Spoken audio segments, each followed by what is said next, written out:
HollyRod started because my dad had Parkinson's disease, and it's a very expensive disease to have. Insurance doesn't cover so many of the things that you need just to get out of bed, and the medications and what that costs. So, I was just feeling so sorry for myself, my dad, everything. My husband came to me and said, well, at least we can afford to take care of him.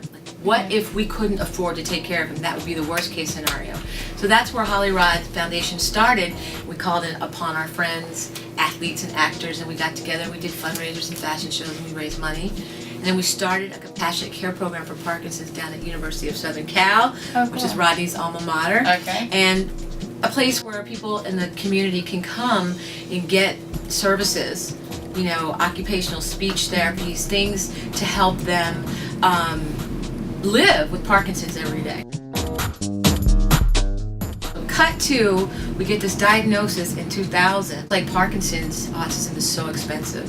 And we thought, well, we're helping families deal with Parkinson's. We need to start helping families dealing with autism. But we were so torn because we didn't want to label him and have him be like the actor and the football player's kid with autism. He was 3 when he got the diagnosis, and we were just devastated by the autism diagnosis. I mean, we were told he would never do a bunch of things. He would never play sports. My ex-athlete husband, you might as well cut his head off with that. He'll never say, I love you, unprompted. He'll never have friends. I mean, all these things that they said he would never do. And so we were devastated. We didn't see anybody else having a conversation nationally about autism. We were scared to death to talk about it publicly. We went right to work on his, whatever he needed. We just didn't want to lay that on him for the rest of his life.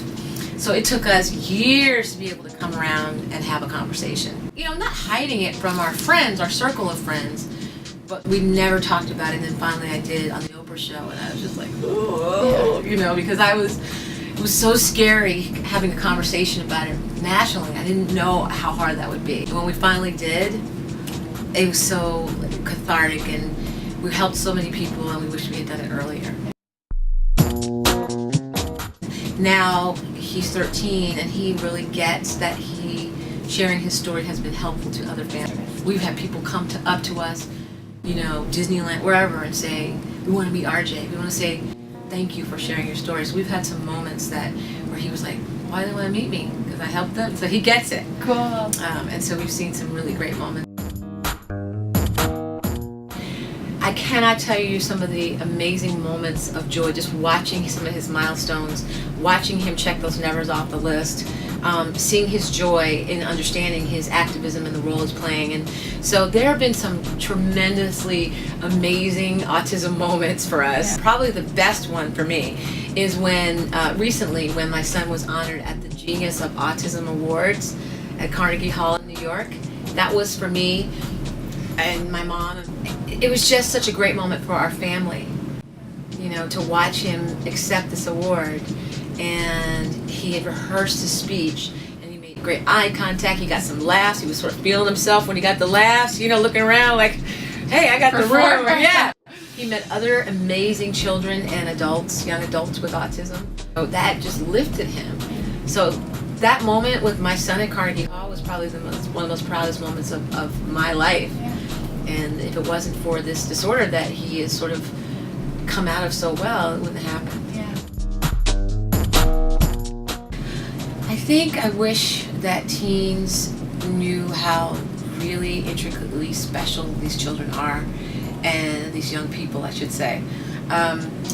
Probably the number one thing, just the knowledge from teenagers that these are young people that really are there, they're present, they're not deaf, they don't have hearing issues, and they hear you.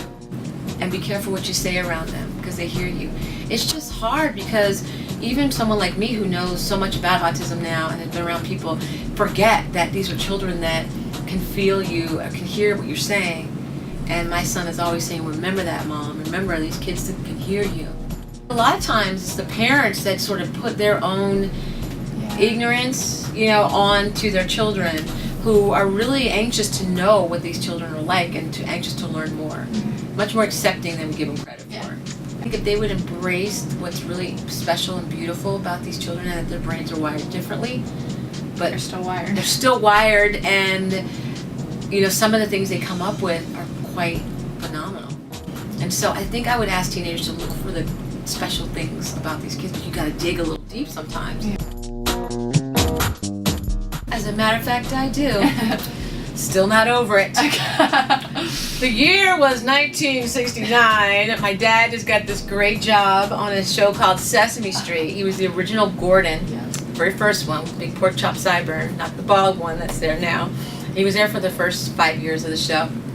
Anyway, of course, I'm 5. My dad has the coolest gig anybody's father could ever have, and he won't let me on the show. I'm begging and pleading to be on the show because it's the coolest show. My dad's on it. But I begged and pleaded. I finally got on, and I had one line. I was supposed to say, "Hi, Gordon," and I kept saying, "Hi, Daddy." So I blew my one line on one chance. But I still feel like it was that moment of being on that street, that brownstone, that set. There's Oscar the Grouch and Big Bird, and it was just like it bit me. The bug bit me. But even watching him, watch himself. Sing or play an instrument. He likes to play piano, and seeing what that brings him. It's a weird, it's a smile, it's a look, it's something that he connects with performing. And I think having seen children perform on the spectrum perform, it brings out another side of them. I mean, you could speak to it better than I could, but I mean, every time I see them perform, whether it frees them up and opens them up in a way, gives them another outlet, and they're talented. A lot of them have some true hidden talent. There's a specialized way to connect with these children, and not everybody knows how to do that. Say you have to find a good group, you have to find a good musical program, and there needs to be more of what you're doing. It needs to be everywhere.